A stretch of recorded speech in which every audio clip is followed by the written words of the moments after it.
bismillahi irrahmani irrahim alhamdulillah wassalatu wassalamu ala rasulillah assalaamu aleykum wa rahmatullahi wa barakatu yéen mbokk yi nuy teewlu ak fu ngeen mën a nekk ci biir àdduna ñu ngi sant yàlla sunu borom di julli ci yonent bi sallallahu alayhi wa sallam di leen nuyu di leen ziyaara di leen ndokkeel ci bis bu tedd bii nu génn muy korite gi di ñaan sunu borom lépp loo xam ne jaamu nanu ko ci weer wi mu nangul nu ko te ful ko te lépp lu ci nekk ci ay rëcc-rëcc mu jéggal nu ko te nu teewee ko at yu baree bare te yàlla yàggal fi Cheikh Mouhamadul Mountakha ba lépp lu muy yéene mu sottal ko te nu ànd ko ak moom maa ngi nuyu maa ngi gërëm communauté musulmane et murit bi nga xam ne moo nekk fépp ci àdduna waaye rawatina bi nga xam ne moo nekk foofu ci Italie di beral loxo nag sunu mbokk yooyu nga xam ne ñooy waa al ansar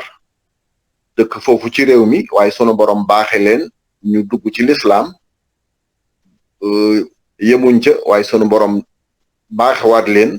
ñu dugg ci yoonu murit nekk taalibe Cheikh Ahmad Bamba ñoom nag képp ku leen nuyu seen nuyoo da nga koy teg ci loxol Serigne Mamor Mbacke bu sëñ Mortala ndax mooy ki nga xam ne mooy seen jëwriñ mooy seen kilifa waaye nag di nuyu di gërëm tam yéen ñooñu nga xam ne yéenay saytu bis bi te ànd ko ak ñoom dama ci tudd rek ñaar ak ñett sëñ Pape Demba sëñ Mbaye Guèye soxna Mariama mi may jàkkaar lool soxna Ariana mi may jàkkaar lool ak sëñ Abdoulahi di gërëm tam di sant Serigne Madiama mi nga xam ne moom ñi demee ni moom ci seen taxawaay moo tax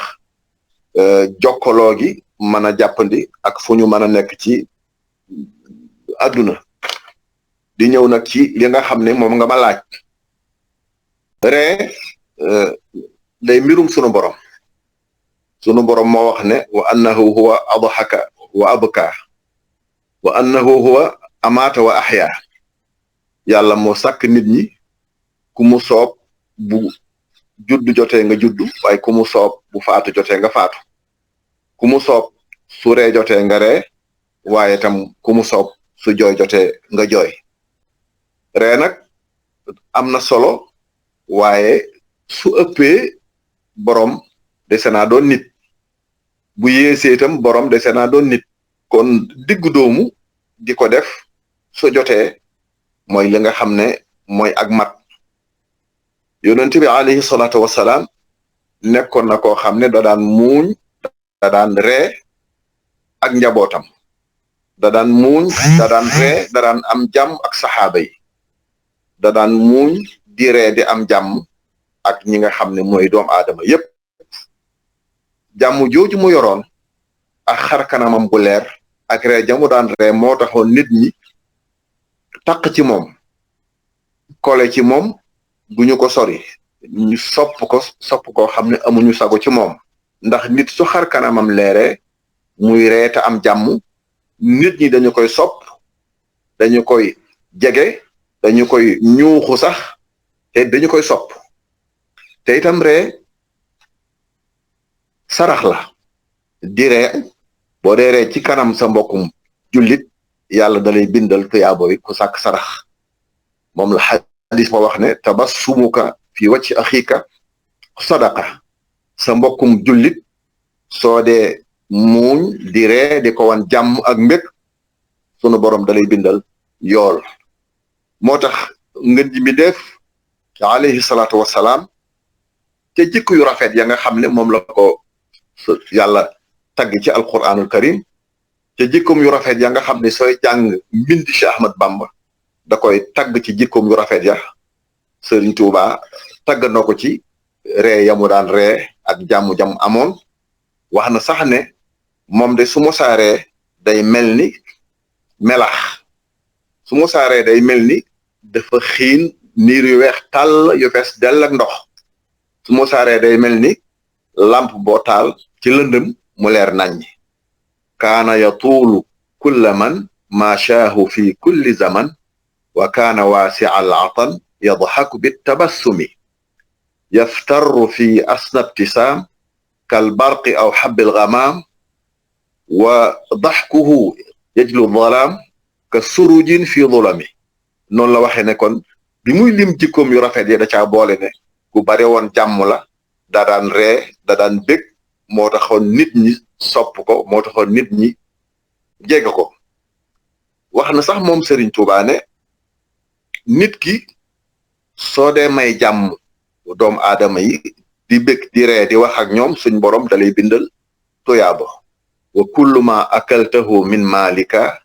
tabshiru dil imaani maa kalaamika ay maahu wa misluhu tabassumu fi wajhihi wa misluhu takarrum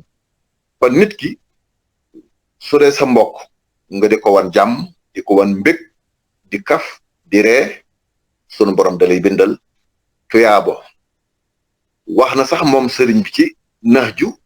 bayit wum ca nettali nee na berne li muy baax xar kanam bu leer ak jàmm ak ree moo gën bernde ndax sëñ Pape da nga gis ku taaj ndab waaye tëj xar kanamam bu tëjee xar kanamam taaj ndab kenn du ñemee lekk sam xel moo dul dal waaye ki la taaj ndab di ree di kaf am jàmm ak salaam sa xel day dal ba da nga mën a jëfandiku ni ndaw ku ndaa yi di jëfandikoo kon ndeke am jàmm am salaam moo jiitu ci bernde moo tax mu wax ne bashashatu wajhil mar'i xayrun min al qira fa kayfa bi man yati bihi wa huwa daaxiku nee na bernde li muy baax am jàmm ak xar kanam bu leer ak bu ubbiku moo gën bernde kon nag soo boolee ñaar yëpp sa gan mi ngi ci àjjana gan goo taaj ndab boole ko jàmm di kaf di ree sa xar kanam ubbiku kooku mi ngi ci àjjana ndax dana mën a jëfandiku te xelam day dal Cheikh Ahmadou Bamba nag amul kenn ku muy roy ku dul sayyiduna Muhammad sallallahu alayhi wa sallam moo tax jàmm ji mu amoon daan bég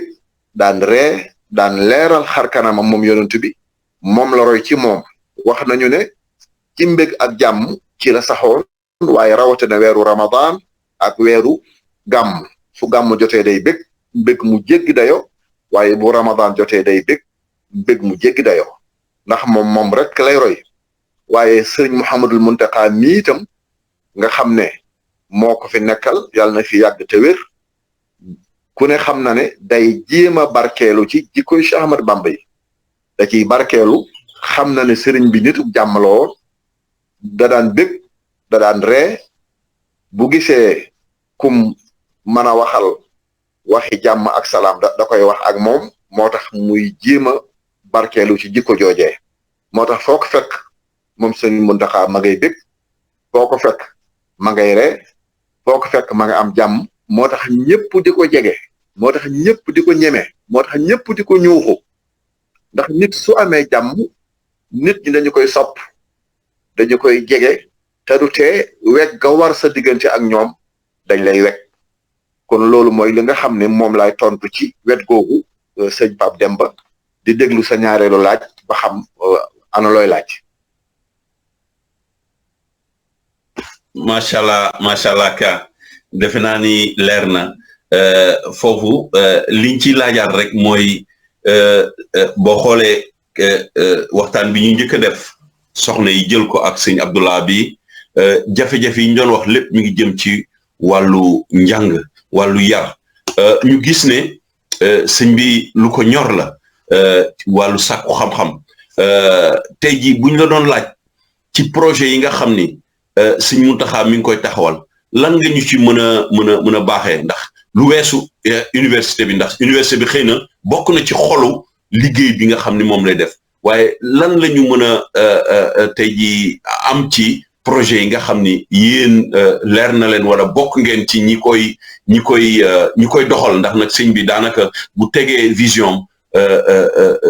taalibe yeeg ñëpp ñi nga xam ni ñoo ko wër ñoom ñoo ko war a mettre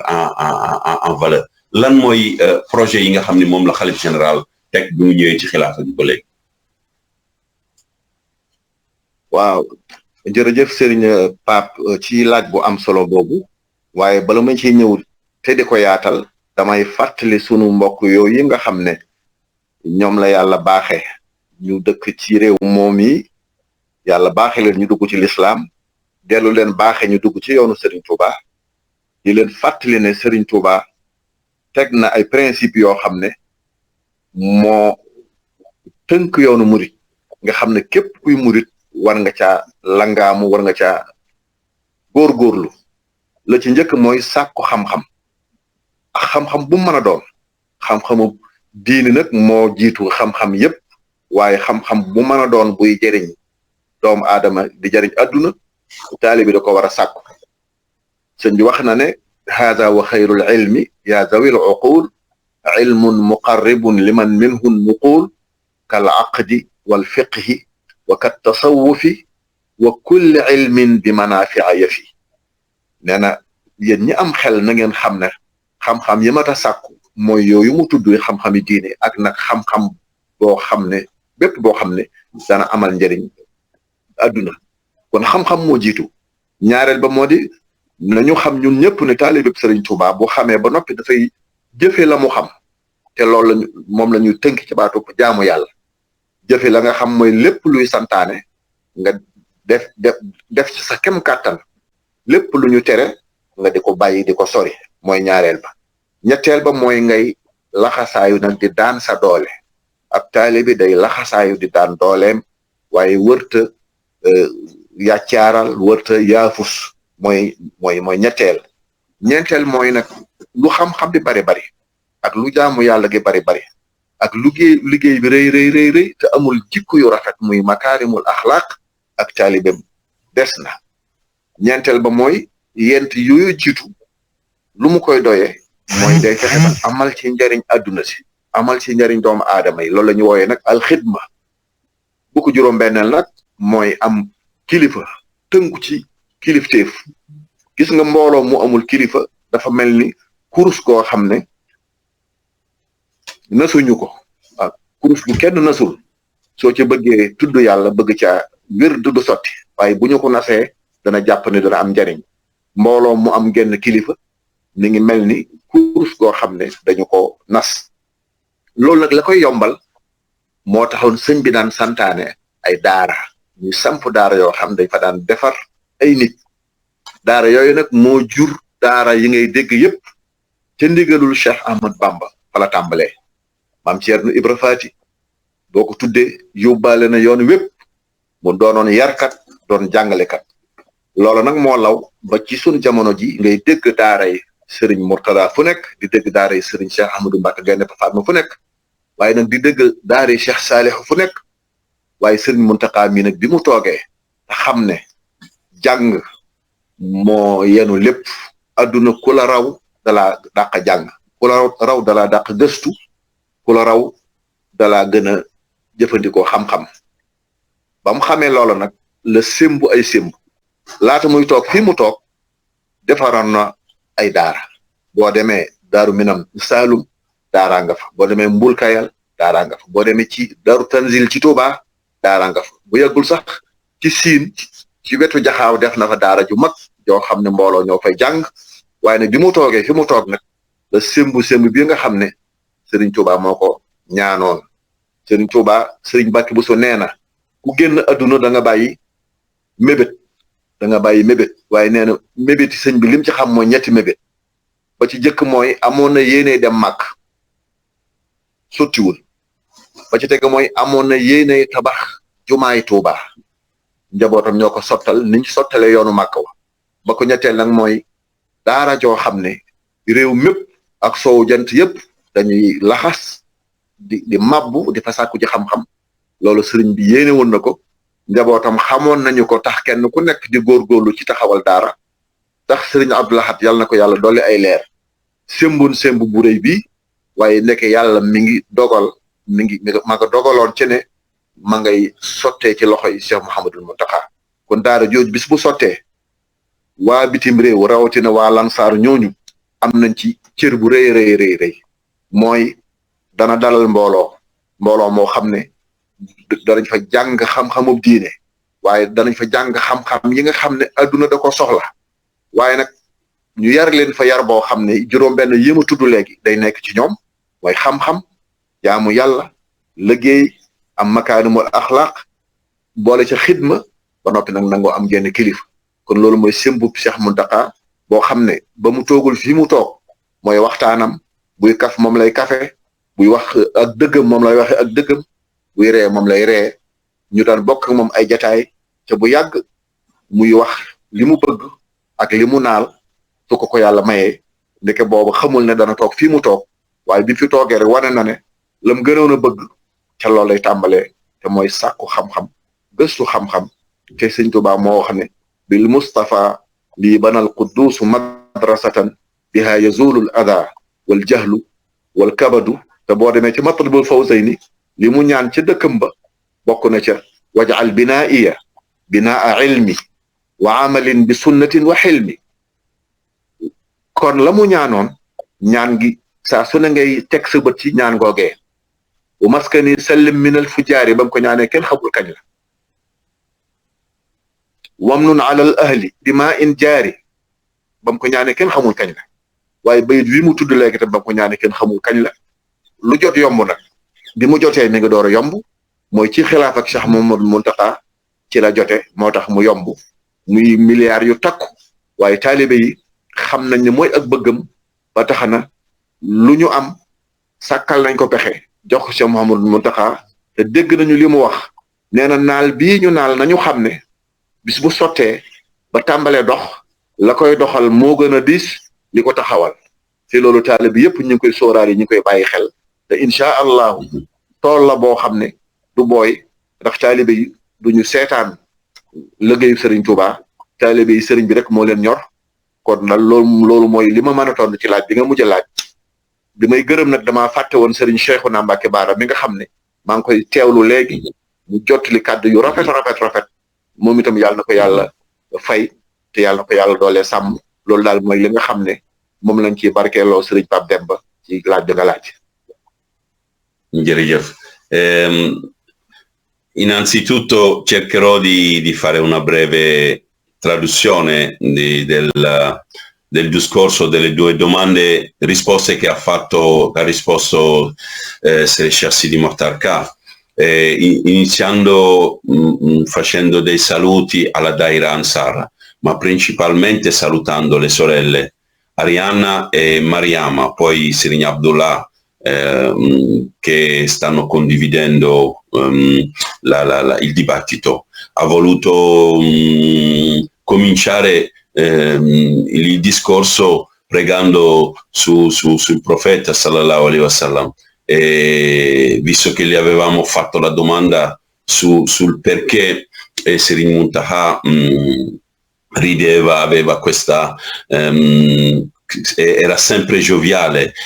mostrava la pace interna in lui, ha detto che bisogna risalire proprio prima sul profeta sallallahu alaihi wasallam, perché sallallahu alaihi wasallam era una persona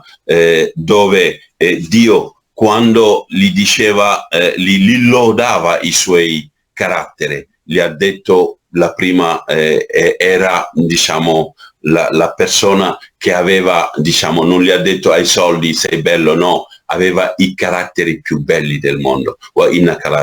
Li ha lodato su questo e diciamo Serigne Touba ha voluto sempre seguire il suo illustro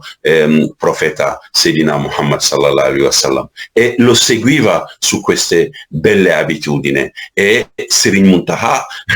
ovviamente è uno, diciamo, dei discendenti ma altrettanto discepoli e rappresentante di Serigne Touba, e in lui vedevamo tutte queste belle carattere. Questo fa sì che Serigne Mountakha ride sempre, si apre a un viso talmente aperto che chiunque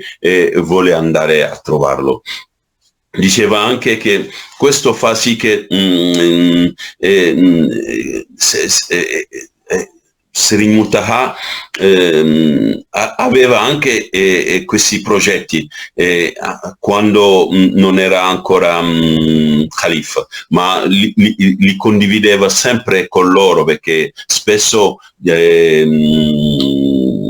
condividevano dibattiti o discorsi. Lui parlava sempre della ricerca del sapere e della conoscenza, perché dice che nella religione le cose più fondamentali sono la richiesta del sapere e della conoscenza. Poi viene la cosa altrettanto più importante, che è la hikmah, il fatto che una persona deve essere sempre in grado di assicurarsi quello che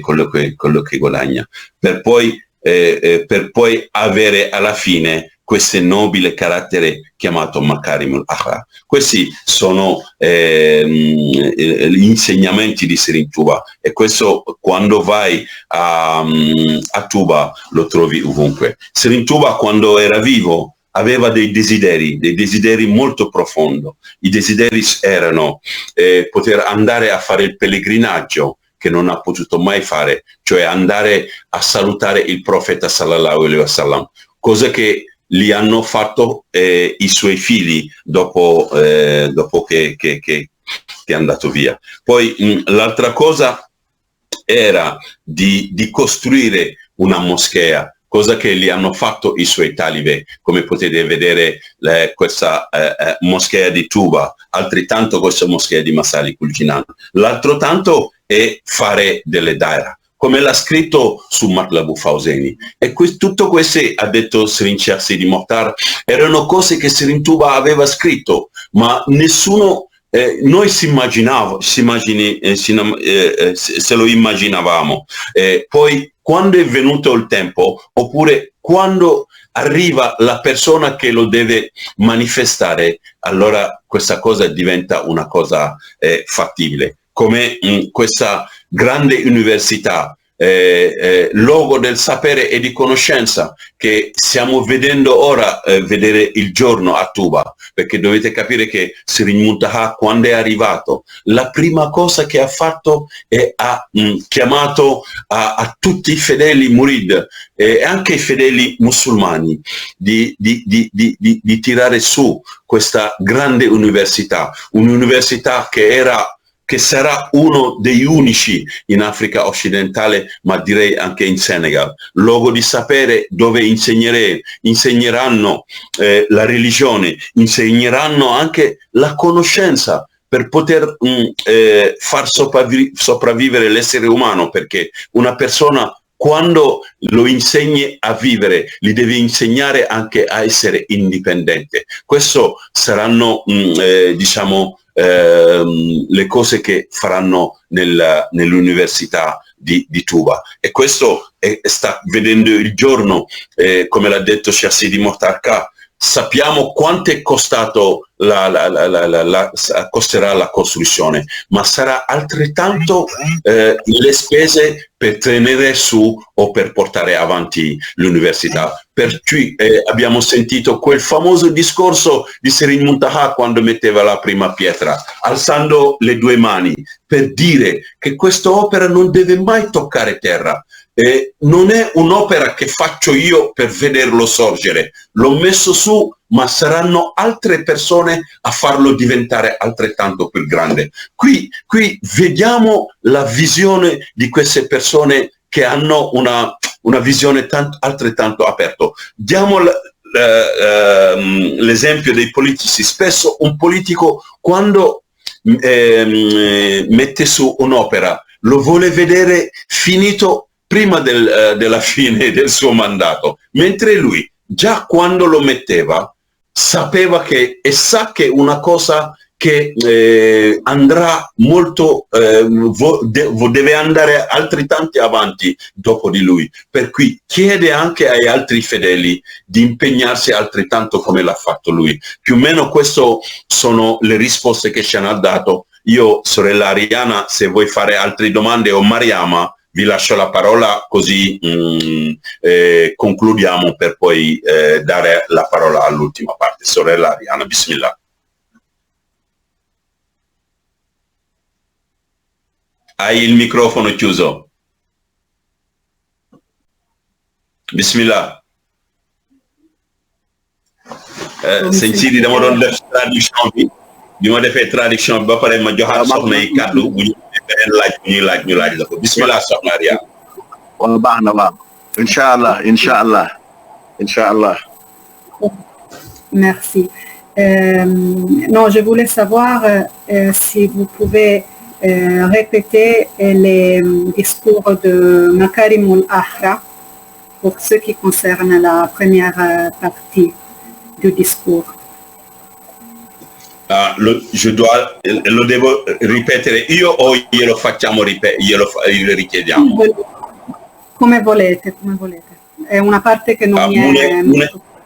è mu ne dafa bëggoon nga jaaral ko tuuti rek ci jikko yu rafet yooyu nga xam ni moo di makaarimul axlaa dañ ko doon wax boo ci gënee mën a jaaral. waaw jikko yu rafet daanaka moo tax sunu borom wàcce diine yëpp te diine l'islam bokk ci diine yooyee. Sëñ Tuubaa sax wax na ci téere boobu di na junne diine bu doon ñetti xaaj ñaari yëpp mooy teggin ak jikko yu rafet nit ki nu mu mën a mel muy xam-xam bu bari muy alal ju bari muy daraja ju bari ak lu mu mën a doon su jëmbooliwu jikko yu rafet kenn du ko jariñoo kenn du ko sopp kenn du ko jege kenn du ànd ak moom jikko yu rafet nag lu yaatu la yemul fenn waaye mën nañ cee tudd nit rawatina ab jullit rawatina taalibi Cheikh Amadou Bamba dafa war a woyof tooy yu nekk ku modeste nit dafa war a nekk koo xam ne day yërëm ñi mu tane di leen jàppale bokk na ci jikko yu rafet bokk na ci jikko yu rafet kersa ab jullit rawatina taalibe yi day bari kersa teewul am fulla nag waaye day bari kersa bokk na ci jikko yu rafet mooy soo xamalee nit ki lu ñaaw da nga man koo sàng sutura da nga ko koy sàng waaye doo ko weer bokk na ci jikko yu rafet mooy ki nga ëpp doole doo ko tooñ doo ko noggutu bokk na ci jikko yu rafet ku la tooñ da nga koy jéggal te yow doo tooñ kenn Sëñ Tuubaa daana wax naan dee leen moytu ak tooñ tey moytoo fayu ndax kuy tooñ du mucc kuy fayu du ñoŋ kon doo tooñ doo fayu yaakaar naa ne dëkk boo xam ne kenn du fa tooñ te kuñ fa tooñ doo fayu jàmm rek moo fay am bokk na ci jikko yu rafet ndaw dafay jox cër mag teg ko ca kaw rawatina nag ay waajur rawatina nag say mbokk rawatina say mbokki jullit rawatina say mbokki taalib gone dafay jox cër mag bokk na ci jikko yu rafet mag tam dafay yërëm ndaw da koy def ni doomam ji mu jur bokk na ci jikko yu rafet ki nga maaseel ngeen tolloo nga def ko ni sa bopp bokk na ci jikko yu rafet di dox bu dal bokk na jikko yu rafet di xool bu yem di xool ndànk bokk na jikko yu rafet sooy wax ngay wax ju dal wax ju teey bokk na ci jikko yu rafet doo fekk ay nit yu toog nga tëdd ci seen biir di nelaw ci seen biir loolu du jikko ju rafet bokk na ci jikko yu rafet rafet njort koo gis na nga rafet ci moom njort waaye bul ñaaw njort ci kenn ndax boo rafetee njort sax boo tëddee da ngay nelaw sam xel day dal bokk na ci jikko yu rafet doo jëw bokk na ci doo fen bokk na ci doo rambaaj bokk na ci dëgg rek ngay wax bokk na ci ku la lebal lu baax nga fay ko lu baax ku la lebalul lu baax sax yow da nga koy lebal lu baax wolof nee na ku munta leb la tam mën a fay bor waaye li gën nag mooy ngay leble bokk na ci jikko ju rafet koo romb nuyu ko rawatina soo ko féetee kaw soo ko magee muy ndaw soo ko rombee nuyu ko soo nekkee ci oto muy dox soo ko rombee na nga ko nuyu kon ko féete kaw na nga ko nuyu te soo ko nuyoo bu lay fay na la fay nuyoo gën a jekk ba nga ko nuyu boo ne ko asalaamaaleykum mu ne wa aleykum salaam wa rahmatullahi wa barakaatu bokk na ci jikko yu rafet nit ki nga xam ne da nga gis ci moom ab safaan te soo ko weeree mu loru wax naa ko sax dama koy waxaat rek nga bañ koo weer bokk na jikko ju rafet nga mën a muñ ndax looy wut ci àdduna soo muñul doo ko am sooy wut sax ngërëmul yàlla bëgg am texek àlaxira soo muñut metiti jaamu yàlla ak coonoy jaamu yàlla ak metiti tooñi doomu aadama yi la ngay yóotu doo ko jot kon sàlloo muñ bokk na ci jikko ju rafet bokk na ci jikko ju rafet yëddu bul ko def da ngay sori yëddu ak bokk na ci jikko yu rafet li yàlla tere nga di ko moytu bul naan sàngar bul tux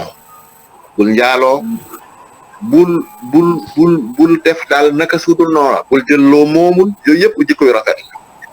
kon soxna si nga xam ne mooy soxna Ariana laaj dim laaj ci makaarimul axlaaq day lu yaatu loo xam ne kenn mënu koo matal ci benn jataay waaye daal lépp lu rafet diine gërëm ko loola mooy li nga xam ne mooy makaarimul axlaaq te loolu la Sëriñ Tuubaa namputal njabootam moo tax boo gisee taalibe Sëriñ Tuubaa yi dañuy woyof tooy bu ñuy gis jëwriñ la ñuy wooyee bu ñu gis rek ne la jëwriñ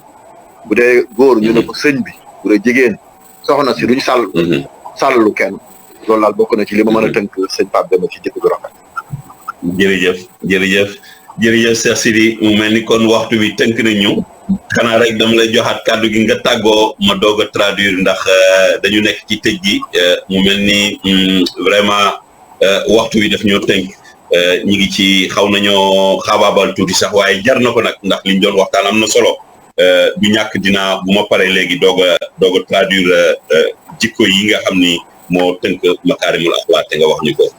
Baye Sidi kon ma joxaat la kàddu gi rek nga tàggoo mbooloo bi jërëjëf. waaw maa ngi sant maa ngi gërëm mbooleem daayira yi Sëriñ Tuubaa yi nga xam ne ñoo nekk bitim réew ak fu ñu mën a nekk waaye rawatina nag yéen ñooñu nekk Italie li tax may gërëm daayira yi Sëriñ Tuubaa yi mooy seen taxawaay ci l'islam seen taxawaay ci yoonu murit ak seen jikko yu rafet seen comportement daayira yi ak taalibe yi bu ñu yoroon yeneen jikko kon ñoom ñii di ay tubaab du ñu am xeememteef ci yoonu Sëriñ Tuubaa waaye bu ñu xeemeeme yoonu Sëriñ Tuubaa mooy dañoo gis ci yéen makaarimul axlaaq gis ci yéen soppante gis ci yéen dimbalante gis ci yéen bëgg seen bopp gis ci yéen Sëriñ Tuubaa jaral leen lépp loola moo tax ay xel la ñu yore xam-xam la ñu yore ñu di leen seetlu ba xam ne ñii kat liñ nekk ku ci jàpp dëgg la ku ci jàppul tam da ngaa sàggan tax ñu bàyyi la ñu xamoon ak la ñu nekkoon ak la ñu doonoon ñëw ànd ak yéen kon yéen ñi nga xam ne yéen daayira Sëriñ Tuubaa yéen a kii bitim réew yëpp kenn amul seen fay yàlla rek moo leen mën a fay waaye ñoom ñi leen wuy si itam kenn mënu leen a fay ndax su leen neexoon ñu toog ci seen bopp su leen neexoon bu ñuy dem ñu dem feneen waaye ñu tànn Sëriñ Tuubaa mu gënal leen ñoom itam di leen di gërëm di leen sant di leen ñaanal ñoom waa Lansar yëpp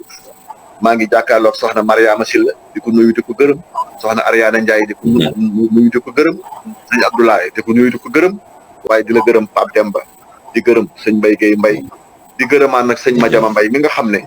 ci taxawaayam mook ñi ngi ko séqal fu nit nekk tey ci àdduna mi ngi jàkkaarloo ak nun dinu teewlu kon yàlla nañ ko teewaat na gën a déwén yàlla gën fee yàggal Sëriñ Muntaxa mu gën a am wér ba mën a yeggale li mu mëbét yàlla gën fee yàggal Sëriñ Mamor ba lim waajuram tàmbali woon tam koy sàmm mu mën ko sottal te ànd ko ak yéen wasalaamu aleykum wa rahmatullahi taala wa barakaatu. jërëjëf Cheikh Sidi Mokhtar.